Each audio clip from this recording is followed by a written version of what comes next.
जय हिंद, नमस्कार साथियों, स्वागत है आप सभी का आपके अपने YouTube channel infinity classes Gorakhpur में।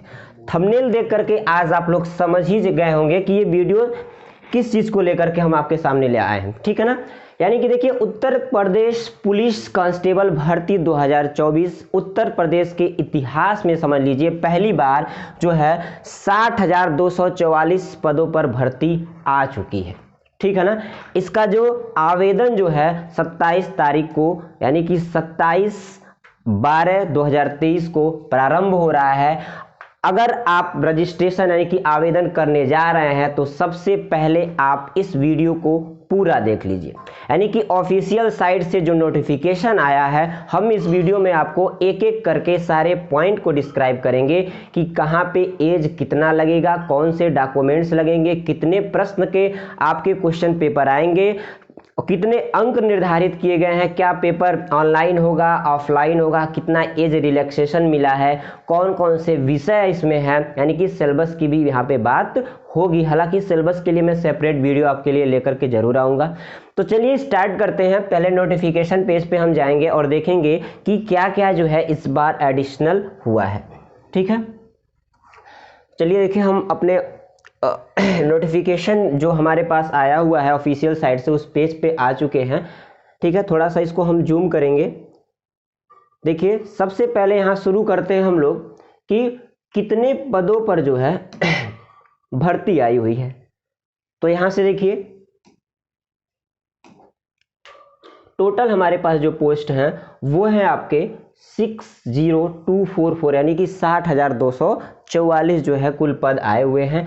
और आगे बात करें अगर, तो अनारक्षित के लिए यहाँ पे आपको सामने लिख दिया गया है कि कितने सीट हैं। फिर EWS के लिए, अन्य पिछड़ा वर्ग, अनुसूचित जाति और अनुसूचित जनजाति सभी के लिए जो है सीटें निर्धारित कर दी गई हैं। फिर आगे थोड़ा सा और बात करेंगे, जैसा हम अभी स्टार्टिंग में ही आपको बताए हैं कि फॉर्म कब जो है ऑनलाइन करना है।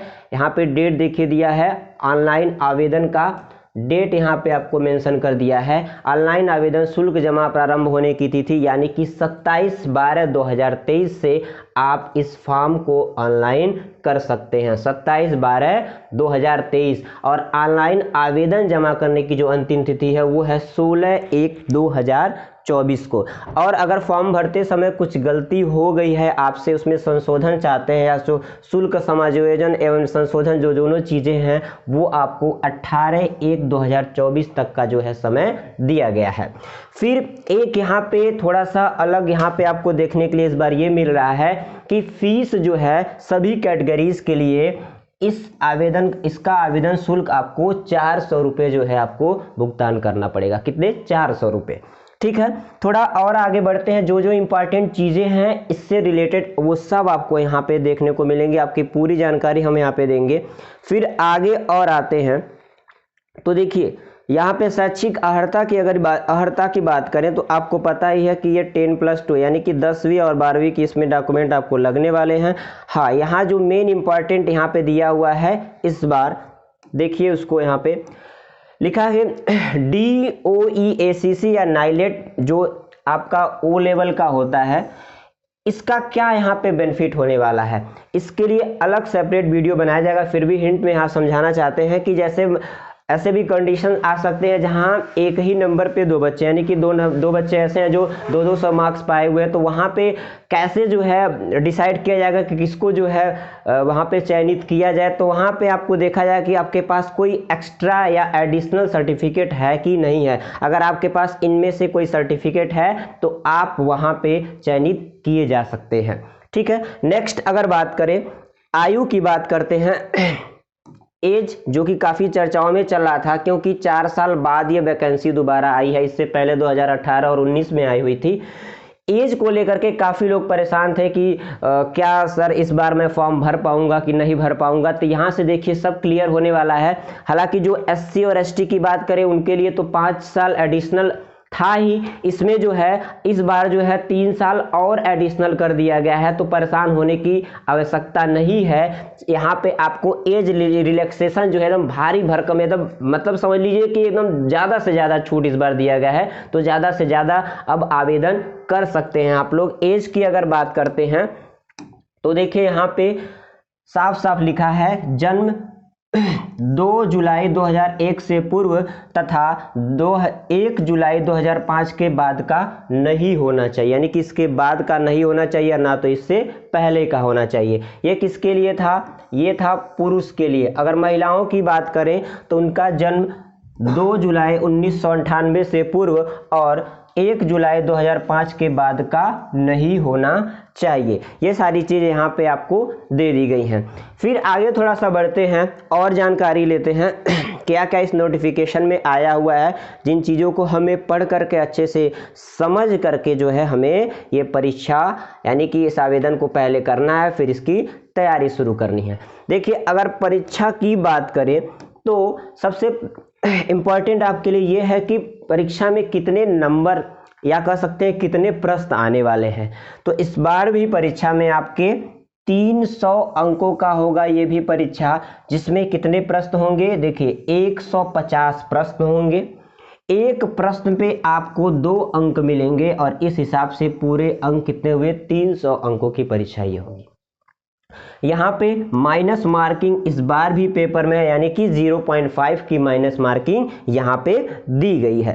ये परीक्षा जो है OMR सीट पे यानी कि ऑफलाइन तरीके से ही कराई जाएगी। उत्तर प्रदेश बोर्ड ने इस बार भी यही जो है सुनिश्चित किया है कि ये परीक्षा ऑफलाइन ही कराई जाए, क्योंकि आपको पता है इस समय मैक्सिमम जितने भी एग्जाम्स वनडे हो रहे हैं सब के सब ऑनलाइन ही होते हैं, लेकिन ये परीक्षा ऑफलाइन होने वाली है यानी कि OMR सीट पे होने वाली है। ठीक, नेक्स्ट आगे देखते हैं हम लोग। यहाँ पे देखिए बाकी ये सारी चीज़ें दी हुई हैं कि कितने क्वेश्चन में कितने ऑप्शंस होंगे, कैसे करना है, ये चीज़ें तो आप अगर वनडे एग्ज़ाम दे रहे हैं तो ये चीज़ें तो आपको अच्छे से पता होनी चाहिए। फिर देखिए आगे यहाँ पे दिया हुआ है, थोड़ा सा फिजिकल स्टैंडर्ड की बात कर लेते हैं, ठीक है ना। क्या हाइट होने वाली है पुरुषों के लिए और महिलाओं के लिए, या कह सकते हैं SC ST जो भी होते हैं उनके लिए हाइट क्या निर्धारित की गई है, ये चीज़ें इंपॉर्टेंट है आपके लिए। देखिए दिया है सामान्य या अन्य पिछड़े वर्गों और अनुसूचित जातियों के पुरुष अभ्यर्थियों के लिए न्यूनतम ऊंचाई 168 सेंटीमीटर यानी 168 सेंटीमीटर होनी चाहिए। फिर अनुसूचित जनजाति के पुरुष अभ्यर्थियों के लिए न्यूनतम ऊंचाई कितनी होगी? 160 सेंटीमीटर होगी यहाँ पे। फिर आगे और बढ़ेंगे हम, थोड़ा सा देखेंगे और क्या चीज़ें यहाँ पे दी गई हैं। हाँ, चेस्ट यानी कि सीने की बात करें तो ये देखिए अन्य पिछड़े वर्गों और अनुसूचित जातियों के अभ्यर्थियों के लिए न्यूनतम सीने का माप 79 सेंटीमीटर बिना फुलाने पर। इस चीज़ को ध्यान दीजिएगा, यहाँ पे क्या दिया हुआ है कि कितना सेंटीमीटर होना चाहिए? 79 सेंटीमीटर बिना फुलाने पर, और कम से कम 84 सेंटीमीटर फुलाने पर। और अनुसूचित देखिए कितना है, सामान्य और अन्य पिछड़ों और अनुसूचित जातियों के लिए कितना है? ये 79 सेंटीमीटर कब? बिना फुलाए, और फुलाने पर कितना होगा? 84 सेंटीमीटर यहाँ पे होगा। और आगे अनुसूचित जनजातियों के अभ्यर्थियों के लिए 77 सेंटीमीटर बिना फुलाए, और फुला करके कितना है?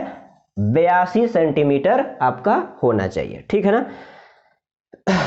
और यहाँ पे एक टिप्पणी में देखिए पॉइंट लिखा गया है कि न्यूनतम 5 सेंटीमीटर सीने का फुलाव अनिवार्य है, यानी इतना 5 सेंटीमीटर तो फुलाव होना ही होना चाहिए, इतना है। उससे आप मैक्सिमम जा सकते हैं, अगर मिनिमम जाते हैं तो आप वहाँ से सिलेक्शन नहीं ले पाएंगे। ठीक उसी तरह से यहाँ पे महिलाओं के लिए दिया हुआ है, एक बार इसको मैं भी बता देता हूँ। महिलाओं के लिए देखिए वही सामान्य अन्य पिछड़ों के लिए कितना दिया हुआ है, इसको थोड़ा साइड करते हैं। देखिए 100 न्यूनतम ऊंचाई यहाँ पे दिया हुआ है 152 सेंटीमीटर, और यहाँ अनुसूचित जनजातियों महिला अभ्यर्थियों के लिए दिया है 147 सेंटीमीटर। एक चीज़ याद रखिएगा, महिलाओं में चेस्ट नहीं यानी सीने का माप नहीं होता, वहाँ पे वेट लिया जाता, उनका वजन लिया जाता, जो कि कितना होना चाहिए? महिला अभ्यर्थियों के लिए न्यूनतम उनका वेट 40 किलोग्राम का होना चाहिए, यानी कि 40 किलोग्राम आप होने चाहिए। महिलाओं के लिए विशेष है ये, जो कि काफ़ी जो है फास्ट फूड खा करके जो है बॉडी बनाई है, जो जिनका वेट कुछ नहीं होता है। यहाँ 35 और 38 से काम चलने वाला नहीं है, यहाँ पे आपको कम से कम 40 केजी का वेट चाहिए ही चाहिए। ठीक, चलिए आगे और बात करेंगे। शारीरिक दक्षता परीक्षण ये तो ठीक है, आगे थोड़ा सा और थोड़ा स्क्रॉल करते हैं। हाँ, बात करें आरक्षण व आयु सीमा में छूट, ये देखिएगा, इसको थोड़ा और आगे करते हैं, ये आप लोग के लिए अभी सुटेबल नहीं है, नेक्स्ट वीडियो में इसके बारे में हम बताएंगे आपको। और थोड़ा और आगे, थोड़ा और आगे।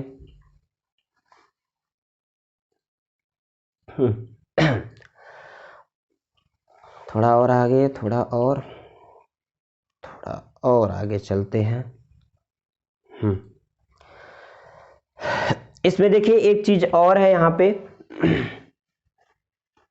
आप जो है, हाँ, विकलांग यानी कि जो भी हैंडीकैप हैं, जो किसी तरह से शारीरिक रूप से विकलांग है, वो भी इस फॉर्म का आवेदन करने में कोई दिक्कत नहीं है। बशर्ते क्या होगा कि आप पहले स्टेप में मान लीजिए आप मार्क्स पा जाते हैं, आप रिटन एग्जाम पास कर लेते हैं, लेकिन आगे जा कर के आपको निकाल दिया जाएगा। इसलिए अगर आप हैंडीकैप है या किसी भी तरह से शारीरिक रूप से विकलांग है तो प्लीज़ ये आवेदन ना करिएगा।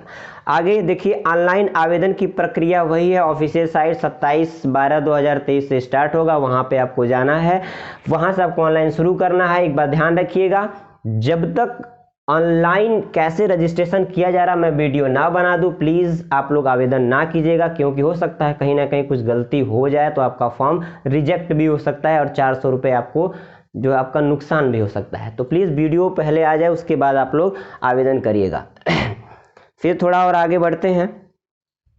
यहाँ पे जो चीज़ हमने यहाँ पे बताई है कि ऑनलाइन शुल्क का भुगतान जो है, आपका तरीका दिया हुआ कैसे करना है। ऑनलाइन तरीके बहुत से हैं, फ़ोन पे, गूगल पे। यहाँ पे दिक्कत ये है कि आपको रजिस्ट्रेशन के जस्ट बाद आपको फ़ी का पेमेंट कर देना है, उसके बाद ही नेक्स्ट पेज खुलेगा, सारी चीज़ें तभी भरी जाएंगी।